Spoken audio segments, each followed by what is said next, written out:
Hello students, तो आज हमारे सर्कल का 7th लेक्चर होगा जिसमें आज हम डिस्कस करने वाले हैं angle of intersection of to circles. ठीक है, अब देखिए पहले तो इसका मतलब समझ लेते हैं, इसका क्या मतलब है। तो अगर मान ली मैंने दो सर्कल ले लिए, पहला सर्कल होगा हमारा एस इक्वल टू 0 और दूसरा सर्कल हो गया मान लिया S dash equal to 0।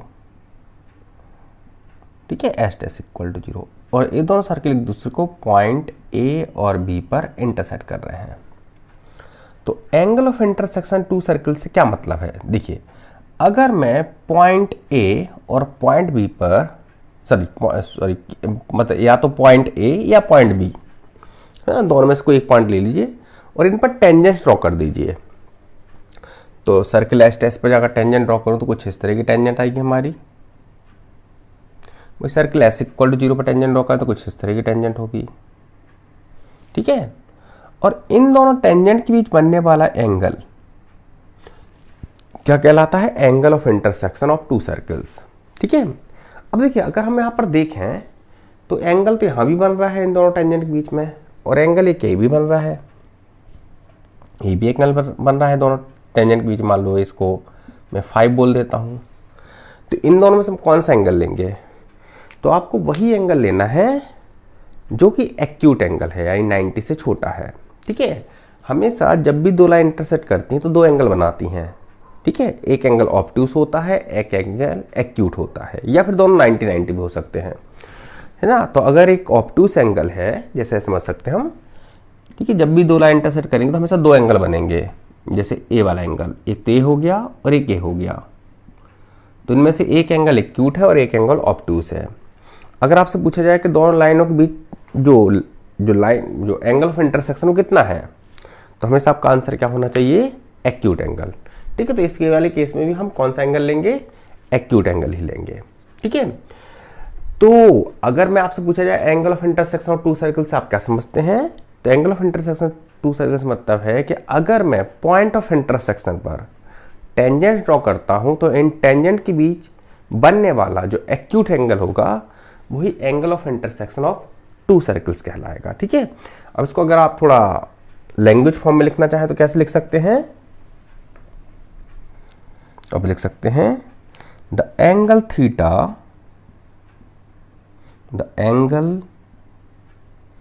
Theta between two circles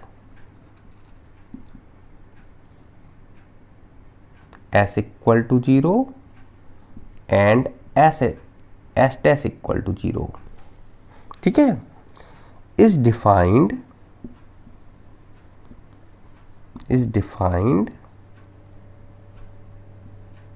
as the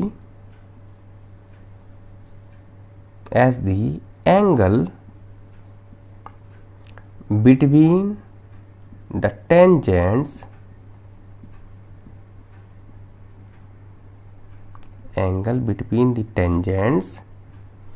at the point of intersection।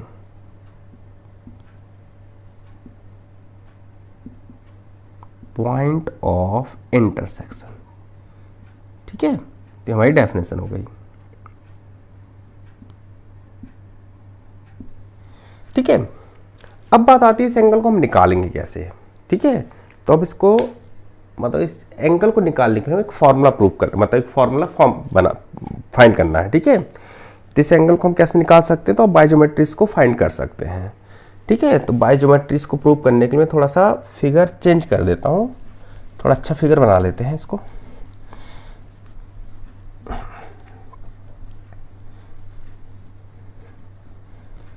तो देखिए, तो मान लिया हम एक फिगर ड्रॉ करते हैं, जैसे सर्कल हो गया एस इक्वल टू 0 और दूसरा सर्कल हो गया आपका एस डैश इक्वल टू 0, और ये दोनों सर्कल एक दूसरे को पॉइंट ए और बी पर इंटरसेक्ट कर रहे हैं। ठीक है, अब मैं पॉइंट ए पे टेंजेंट ड्रॉ कर देता हूं इस सर्कल पर, तो इस सर्कल पर टेंजेंट ड्रॉ कर तो कुछ इस तरह की होगी, ऐसी। ठीक है, और इस सर्कल पर टेंजेंट ड्रॉ कर देते हैं। ठीक है, तो ये आपको एंगल फाइंड करना है थीटा। इस एंगल को आपको फाइंड करना है।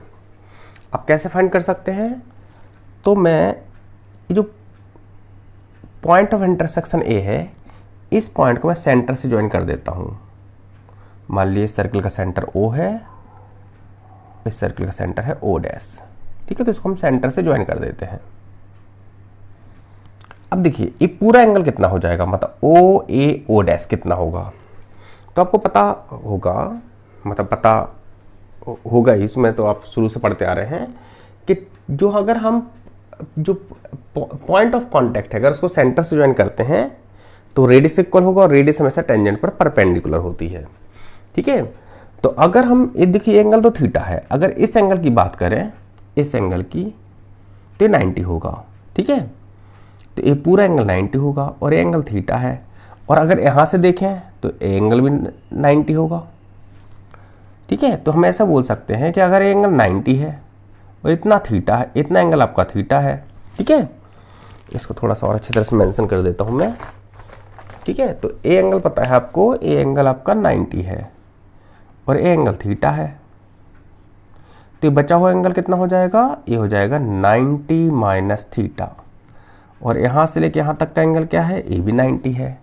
तो पूरा एंगल क्या हो जाएगा, तो पूरा एंगल होगा 90 प्लस 90 माइनस थीटा, यानी हो जाएगा ये टोटल पूरा एंगल, मतलब angle O A O dash equal to हो जाएगा 180 माइनस थीटा, ठीक है। और इसके बाद क्या करेंगे हम, इसके बाद हम ओ को ओ डैश से ज्वाइन कर देंगे।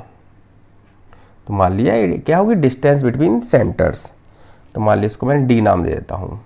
अच्छा ओ ए क्या होगी, तो ओ ए रेडियस के इक्वल होगी, तो ये आर हो गया और ये आर डैश हो गया। अब इसमें लगाना है आपको कोसाइन रूल, ठीक है। तो कोसाइन रूल क्या होता है, तो ज़्यादातर बच्चों ने पढ़ा होगा, अगर नहीं पढ़ा हो तो मैं बता भी देता हूँ। अगर मैं ट्राइंगल ए बी सी ले लूँ, ठीक है, तो एंगल ए का अपोजिट जो साइड होती है उसको स्मॉल ए से दिखाते हैं, एंगल बी की जो अपोजिट साइड होती है उसको स्मॉल बी से दिखाते हैं, एंगल सी का अपोजिट साइड होती है उसको स्मॉल सी से दिखाते हैं। अब कोसाइन रूल क्या होता है, अगर मुझे कॉस ए लिखना है, मान लो आपको तीनों साइड्स गिवन है और आपको एंगल फाइंड करना है, तो कॉस ए कैसे निकालेंगे, तो अगर कॉस ए निकालना है तो उसका फॉर्मूला होता है B square plus C square minus ए स्क्वायर अपॉन 2bc, ठीक है। जो एंगल निकालना है वो साइड माइनस में है। अगर मैं कहूँ कॉस बी क्या होगा, तो A square plus C square minus B square upon 2ac। Cos C क्या होगा, तो A square plus B square minus C square upon 2ab, ठीक है। तो उसी वही फॉर्मूला पे यहाँ लगा देंगे। तो अगर मैं कहूँ आपसे कि कॉस 180 माइनस थीटा क्या होगा, तो इसको आप लिख सकते हैं क्या, R square plus are dash का स्क्वायर, ठीक है, minus D square upon 2r R dash, ठीक है। और कॉस 180 माइनस थीटा क्या होता है, माइनस का कॉस थीटा होता है, ठीक है। तो R square plus are dash square minus D square upon 2r R dash. अब देखिए, अब मैंने आपको बोला कि आपको जो एंगल लेना है, जो थीटा लेना है, वो हमेशा एक्यूट होना चाहिए, और हमको पता है कि अगर थीटा एक्यूट एंगल है यानी फर्स्ट क्वाड्रेंट होगा, फर्स्ट क्वाड्रेंट पता है कॉस कभी नेगेटिव नहीं हो सकता, ठीक है। तो यहाँ माइनस कॉस थीटा, अब डिपेंड करता है कि थीटा क्या है, ठीक है। अब थीटा अगर एक्यूट है आपका, है ना, तो ये माइनस कॉस थीटा तो नहीं आना चाहिए, ठीक है, क्योंकि तो नेगेटिव हो जाएगा फिर। तो आपको क्या करना है, दोनों साइड मोड ले लेना है, इसको पॉजिटिव बना देना है। तो फॉर्मूला जो आपका निकल के आएगा वो निकल आएगा cos theta equal to R square plus are dash का square minus D square upon 2r R dash. ये मोड के अंदर होता है, ठीक है, वैल्यू कभी भी नेगेटिव नहीं होनी चाहिए, ठीक है। तो हो गया, अगर हमें दो सर्किल के बीच में एंगल निकालना है तो कैसे एंगल उसके बीच में हम फाइंड करेंगे। अब देखिए, आपको क्वेश्चन एंगल निकालने के लिए नहीं आता है नॉर्मल एग्जाम में, ठीक है। हमारे जितने भी IIT में अगर प्रीवियस ईयर के क्वेश्चन देखें तो जितने भी क्वेश्चन पूछे गए हैं उनमें कंडीशन दी जाती है कि टू सर्कल इंटरसेक्ट ऑर्थोगोनली। उसका क्या मतलब होता है, ठीक है। तो अगर दो सर्किल एक दूसरे को ऑर्थोगोनली इंटरसेक्ट कर रहे हैं तो हमको बोलते हैं ऑर्थोगोनल सर्कल्स। ठीक है, हम उनको क्या बोलते हैं? Orthogonal circle. ठीक है, यहां लिख देता हूं मैं orthogonal circle.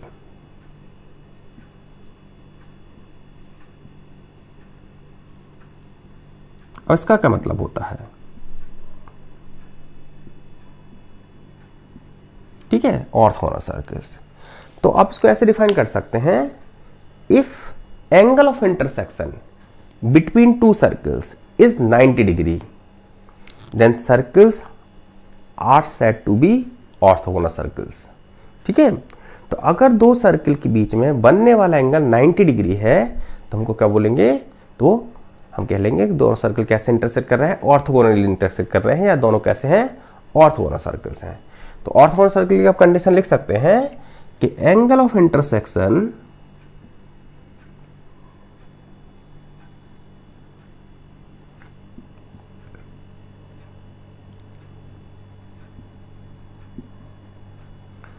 Between two circles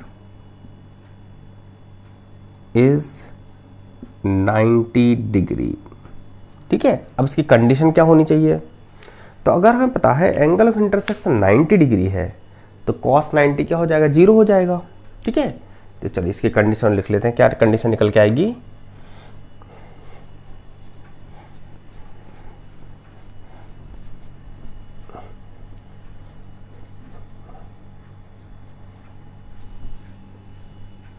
ठीक है, इस फॉर्मूला को लिख रहने देता हूं मैं अभी।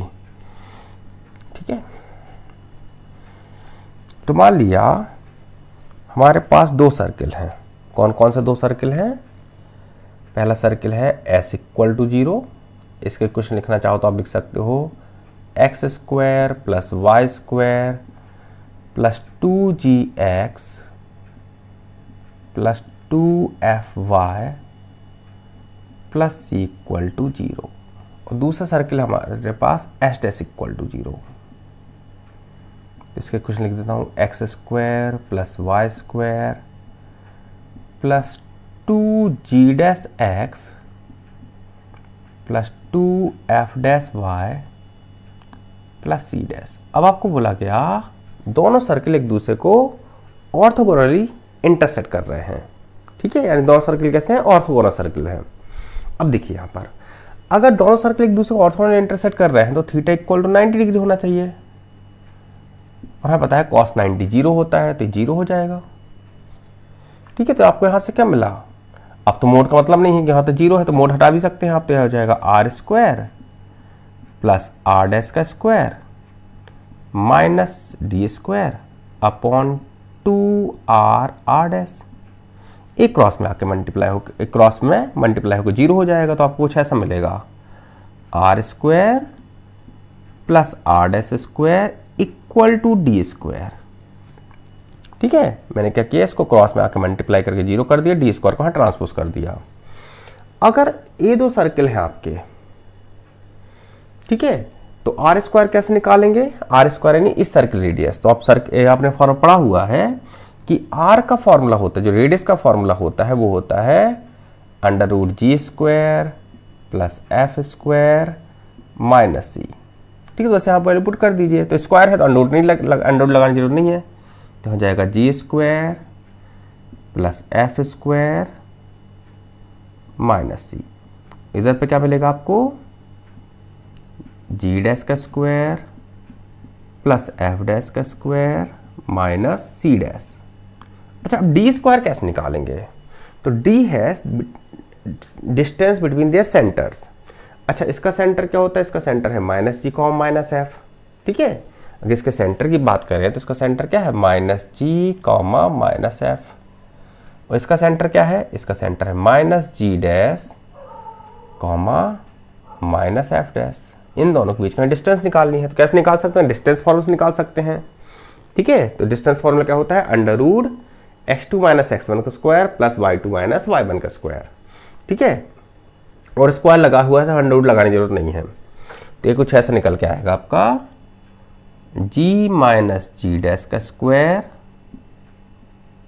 Plus F minus f dash का स्क्वायर।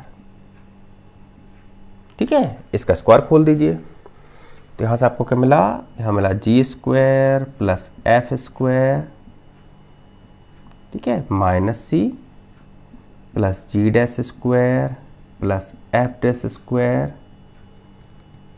Minus c dash. इधर से देखो क्या मिलेगा आपको, यहां से मिलेगा g square plus g dash square minus two g dash. ठीक है, यहां से क्या मिलेगा, f square plus f dash square minus two f dash.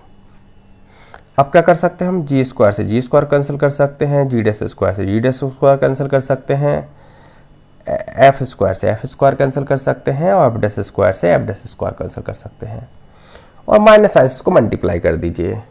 तो फाइनल जो आपका रिजल्ट निकल के आया वो निकल के आया two g dash plus two f dash equal to c plus c dash, जो आपको एज अ रिजल्ट याद रखना है अगर दो सर्किल एक दूसरे को ऑर्थोगोनली इंटरसेक्ट कर रहे हैं।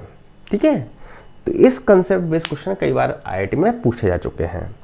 ठीक है, तो ये था हमारा आज का थ्योरी पार्ट। हम करते हैं न्यूमेरिकल। देखिए मैंने बोर्ड पर दो क्वेश्चन लिखे हुए हैं। फर्स्ट क्वेश्चन क्या दिया हमको, find the angle at which the circles x square plus y square plus x plus y equal to 0 and x square plus y square, थोड़ा सा मिस्टेक हो गई, यहाँ पर माइनस वाई है। ठीक है, यहाँ पर माइनस वाई है, plus x minus y equal to 0 intersect. ठीक है, तो हम बता रहे हैं दोनों सर्किल के बीच बनने वाला मतलब जो एंगल ऑफ इंटरसेक्शन है वो क्या है। तो इसके लिए फॉर्मूला पढ़ चुके हैं, फॉर्मूला बेस्ड क्वेश्चन है। तो फर्स्ट का सॉल्यूशन क्या हो जाएगा, तो इसका फॉर्मूला पता है, cos थीटा इक्वल टू होता है मोड ऑफ r1 मतलब r square plus are dash square minus D square upon 2r dash. ठीक है, तो पहले तो आपको r निकालना होगा इसका r, है ना, और फिर इसका डिस्टेंस बिटवीन सेंटर्स में निकालना पड़ेगा। ठीक है, तो r इसका कैसे निकालेंगे, देखिए इसका क्या है, इसके लिए g कितना दिया हुआ आपका, तो g यहाँ पर दिया हुआ है 1/2, है ना, 2g मतलब x का ऑप्शन क्या होता है 2g और g 2g आपको 1 है, तो g आपका क्या निकल के आएगा 1/2, तो 1/2 का square g square plus F square minus सी। ठीक है, तो सी तो है ही नहीं कुछ भी, तो 0 हो गया। तो r निकल के आएगा आपका 1/4 प्लस 1/4 यानी दिस इक्वल टू हो जाएगा 2/4। 2/4 को आप चाहें तो 1/√2 भी लिख सकते हैं। ठीक है, तो इसकी वैल्यू होगी 1/√2। ठीक है, इस तरह से r डैश की वैल्यू क्या आएगी, तो r डैश पे आप निकाल के देख लीजिए, ये भी 1/√2 ही आएगा। ठीक है, कुछ नहीं करना, आपको वैल्यू पुट करना है। ठीक है, इसकी g क्या है, इसके लिए बस डिफरेंस क्या है इसका f यहाँ 1/2 की जगह माइनस 1/2 आ जाएगा।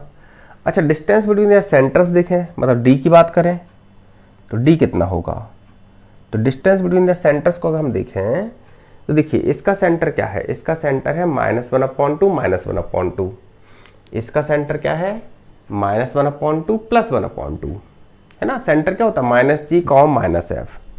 ठीक है, तो इसके सेंटर की बात करें तो इसका सेंटर है -1/2, -1/2।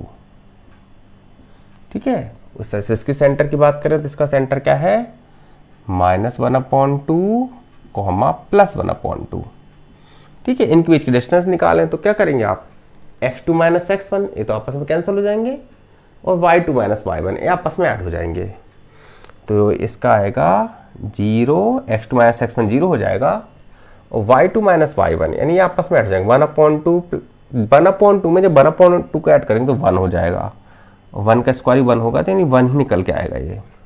ठीक है, अब आपको फॉर्मूला में वैल्यू पुट कर देना है। तो 1/√2 क्या हो, 1/√2 का स्क्वायर यानी 1/2 1/√2 का स्क्वायर 1/2 -1/2। ठीक है, r की वैल्यू क्या है 1/√2 आर डैश की वैल्यू क्या है 1/√2। ठीक है, तो ये क्या हो जाएगा 1/2 1/2 1 हो जाएगा, 1 में से 1 माइनस करेंगे 0 मिलेगा, यानी 0 निकल के आएगा। तो cos थीटा इक्वल टू 0, तो थीटा इक्वल टू क्या निकल के आएगा 90 डिग्री। ये हमारा आंसर हो जाएगा। ठीक है, तो इसका आंसर क्या होगा 90 डिग्री। चलिए नेक्स्ट क्वेश्चन ट्राई करके देखते हैं, इसमें क्या दिया है हमको। तो देखिए नेक्स्ट क्वेश्चन में आपको दे रखा है अ circle passes through the origin. तो आपको एक हिंट दे दी, सर्किल कहाँ से ओरिजिन से पास हो रहा है। देखिए अगर कोई भी सर्किल ओरिजिन से पास होगा तो उसमें सी नहीं होगा, सी इक्वल टू 0 होता है उसमें। ठीक है, अगर कोई भी सर्किल ओरिजिन से पास होगा तो उसमें जो कांस्टेंट टर्म होता है सर्किल में, सर्किल इक्वेशन में 0 होता है। तो हम लिख सकते हैं कि इक्वेशन सर्किल जो होना चाहिए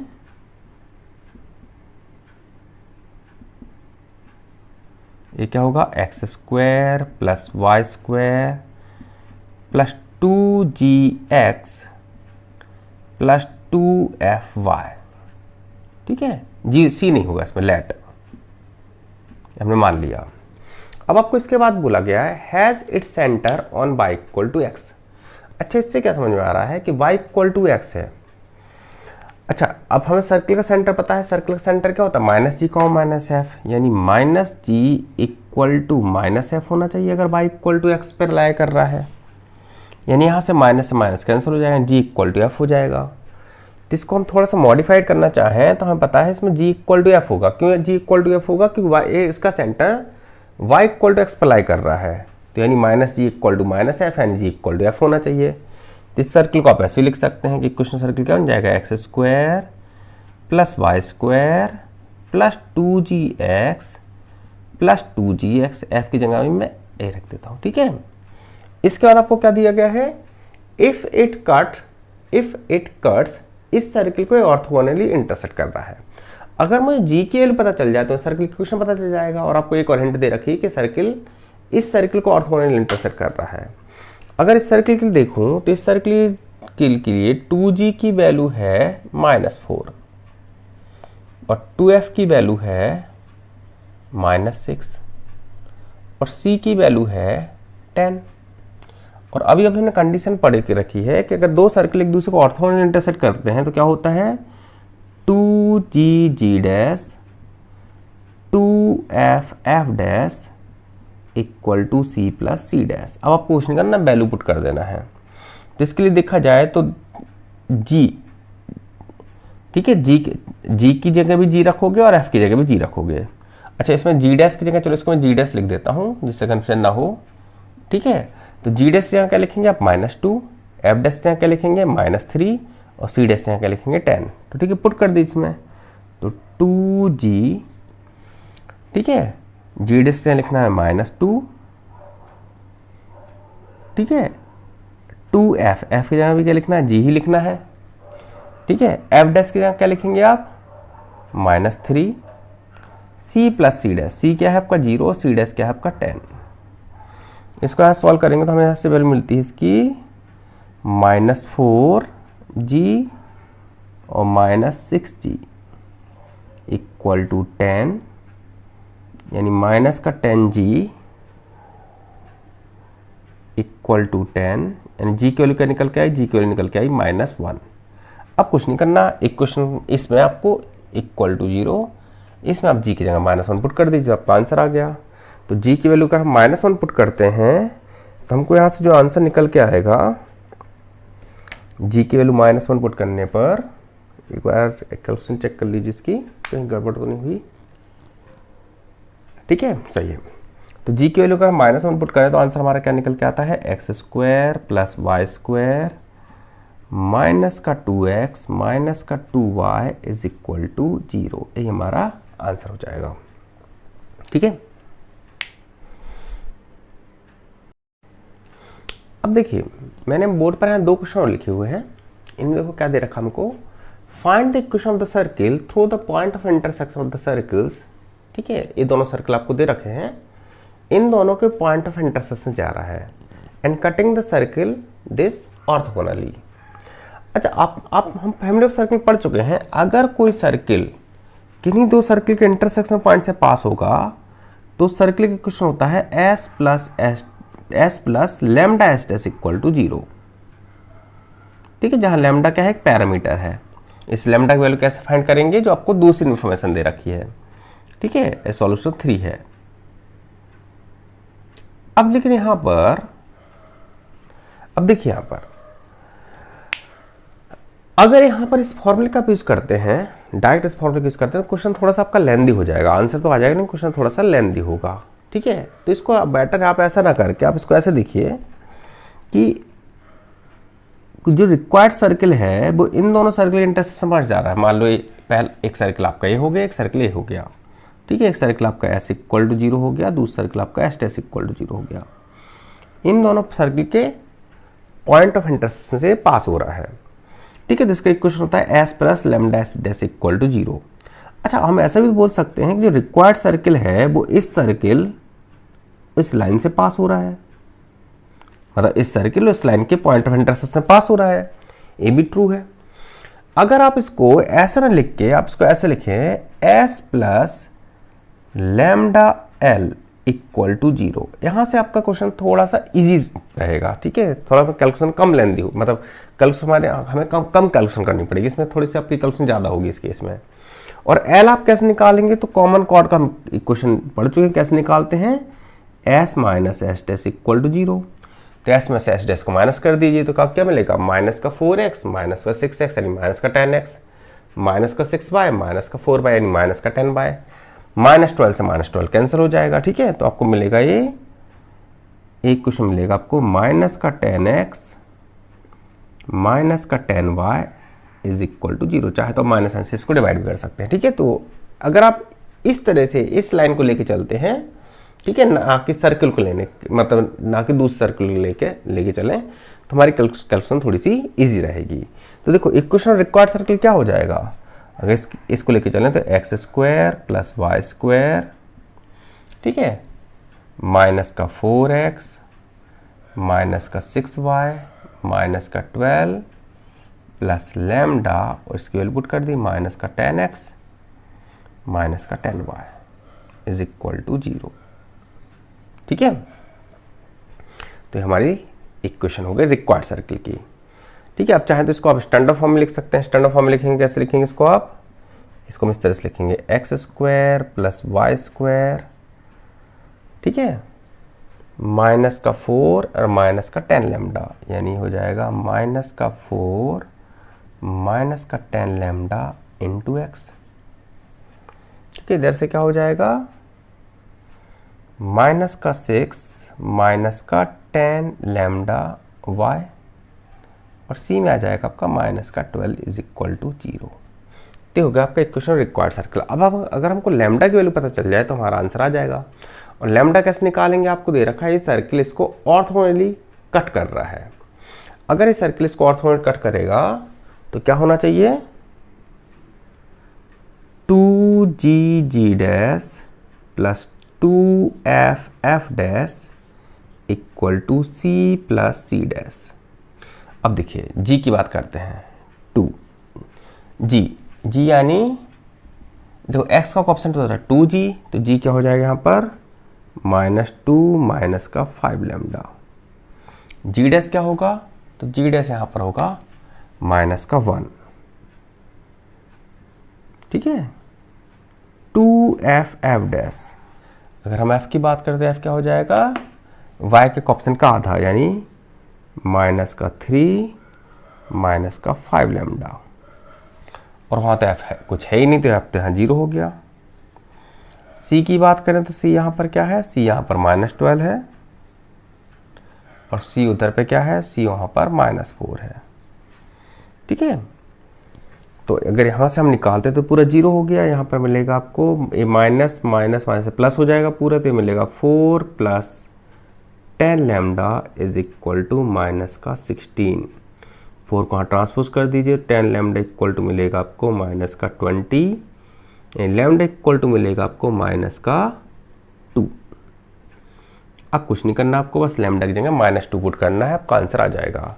तो अगर लैम्डा की जगह -2 पुट करते हैं, ठीक है, तो ये क्या हो जाएगा, ये हो जाएगा आपका प्लस का 20 प्लस का 20 माइनस का 4 यानी कि 16x, और यहाँ पर -2 पुट करते हैं तो प्लस का 20 माइनस 6 यानी 14y, यानी रिक्वायर्ड इक्वेशन क्या होगा हमारा, रिक्वायर्ड इक्वेशन आप खुद से लिख सकते हैं, ठीक है। आपको कुछ नहीं करना, लैम्डा की जगह लैम्डा की जगह आपको -2 पुट कर देना है, ठीक है। चलिए अगला क्वेश्चन देखिए, अगले क्वेश्चन में क्या दे रखा है, find the equation of the circle which passes through origin. अब देखो मैंने आपको बताया अगर कोई भी सर्किल ओरिजिन से पास होगा तो उसमें जो c की वैल्यू होगी वो 0 होगी, ठीक है। तो अगर कोई सर्किल ओरिजिन से पास हो रहा है तो इसका इक्वेशन क्या लेके चलेंगे आप, x² + y² + 2gx + 2fy = 0। उसके बाद आपको दूसरी इंफरेंस दे रखी है, and has its centre on the line x = y, है ना। तो पहले तो हम सर्किल के इक्वेशन लिख लेते हैं कि मान लीजिए सर्किल इक्वेशन है x² + y² + 2gx + 2fy = c। अब आपको बोला गया है कहाँ से पास हो रहा है, मतलब इसका जो सेंटर है वो x + y = 4 पर है, यानी हम ऐसे लिख सकते हैं इसका -g - f = 4 होना चाहिए, है ना। या g + f = 4 होना चाहिए, -4 होना चाहिए, या g या ऐसे बोल सकते हैं f = क्या होना चाहिए, -4 - g होना चाहिए, ठीक है। अच्छा इसके बाद आपको बोला गया है कि इसको ऑर्थोगोनल इंटरसेक्ट कर रहा है तो क्या होना चाहिए, 2g डैश, जी डैश यहाँ क्या जाएगा, -2, x का ऑप्शन का आधा, 2f डैश, f डैश यहाँ के लिखेंगे 1, ठीक है। c तो यहाँ कुछ है ही नहीं, c डैश यानी 4, ठीक है। आप चाहें तो क्या कर सकते हैं, 4g, f की जगह f की वैल्यू पुट कर दीजिए, तो 2f लिख सकते हैं -4 - g = 4, ठीक है। ठीक है, तो क्या आएगा हमारा सॉल्व करने पर, -4g -6 -2g = 4, इसको 6 को हाँ ट्रांसपोज कर दीजिए तो 10 हो जाएगा, और ये हो जाएगा आपका -6g = 10, या g इक्वल निकल कर आएगा आपका 5/-5/3, ठीक है। इसको -6 से डिवाइड कर दिया। अगर g -5/3 है तो f कितना होना चाहिए, -4 -5/3 यानी +5/3 हो जाएगा इधर पे, ठीक है। g की जगह मैंने -5/3 पुट किया तो माइनस प्लस हो जाएगा, और इसको सॉल्व करेंगे तो f क्या निकल के आएगा, f निकल के आएगा 12 - 5 यानी -7/3। अब इसका कुछ नहीं करना, आपको इस वैल्यू को g और f की वैल्यू को उठा के यहाँ पुट कर देना है, ठीक है। फिर उसके बाद इसको सिंपलेस्ट फॉर्म लिखने के लिए आप इसको 3 से मल्टीप्लाई कर सकते हैं, तो इक्वेशन ऑफ रिक्वायर्ड सर्किल क्या हो जाएगा, इक्वेशन ऑफ रिक्वायर्ड सर्किल, ठीक है, इक्वेशन ऑफ रिक्वायर्ड सर्किल, ठीक है। क्या हो जाएगा, x² + y², ठीक है। g की जगह g की वैल्यू पुट कर दीजिए तो जाएगा माइनस का, ठीक है, g की जगह यहाँ पर क्या जाएगा, -10/3x, f की जगह f की वैल्यू पुट कर दीजिए तो यह जाएगा -14/3y = 0, 3 से मल्टीप्लाई कर दीजिए इसको, तो 3x² + 3y² -10x -14y = 0, यही हमारा आंसर होगा। इस क्वेश्चन सॉल्व करते समय मेरे से एक छोटी सी गलती हो गई है, मुझे यहाँ पर 6 जगह 8 लिखना चाहिए था। अगर यहाँ 8 लिखेंगे तो यहाँ 12 हो जाएगा, और यहाँ 12 होगा तो g की वैल्यू हमारी -2 निकल कर आएगी। अगर g की वैल्यू -2 निकल कर आएगी तो f की वैल्यू हो जाएगी, f की वैल्यू भी -2 ही हो जाएगी।